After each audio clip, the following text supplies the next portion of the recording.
This poem is for my mother, Stephanie.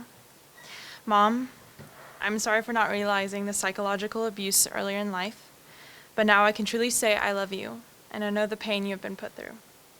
To our abuser, call me Stephanie again and reinforce my strength. I love you, Stephanie, and you deserve the world. Yeah, okay. Hi, my name is Ayiana. Once upon a time, I was a young girl, seeing the world through rose-colored glasses. My mother sobbed to herself at the kitchen table, wondering why.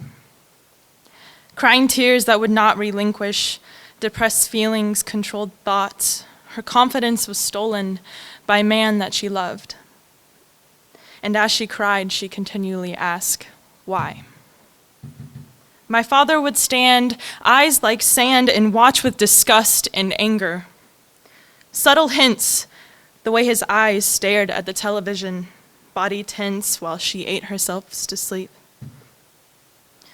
The way his eyes took round trips at every sip of her Diet Pepsi can and onto the looks of other women, other shady tricks.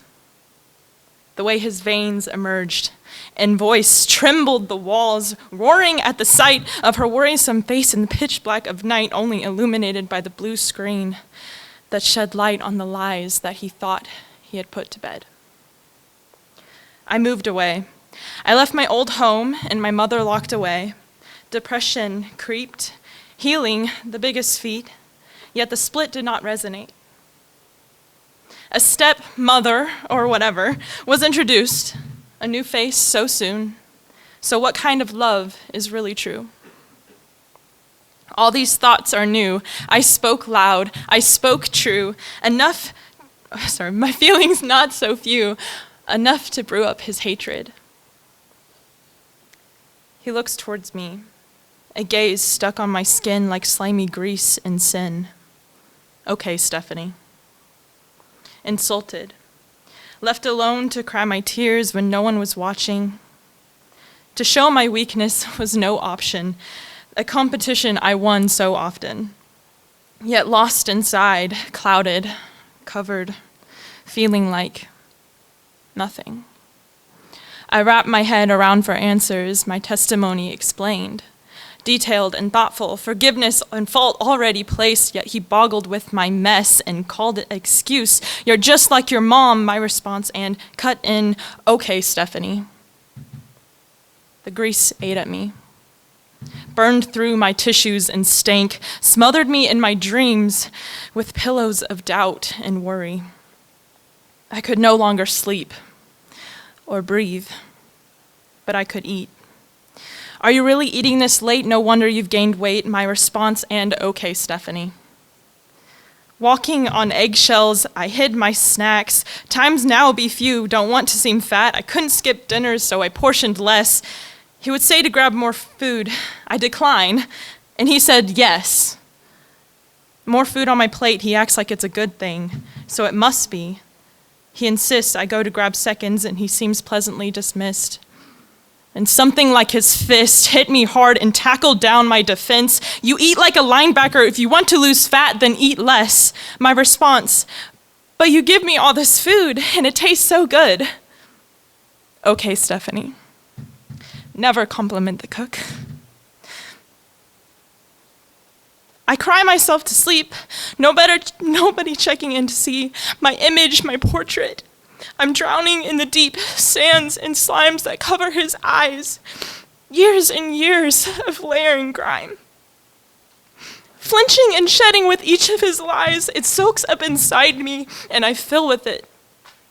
I try to dream. All I see is pain.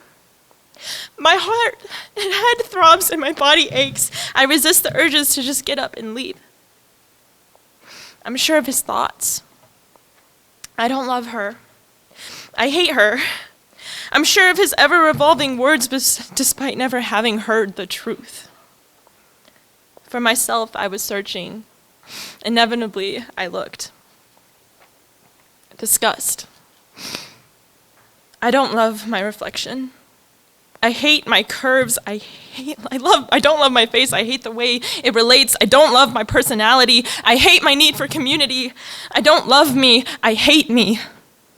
Because being me causes stormy conflicts that tear through him like untamed waves at sea.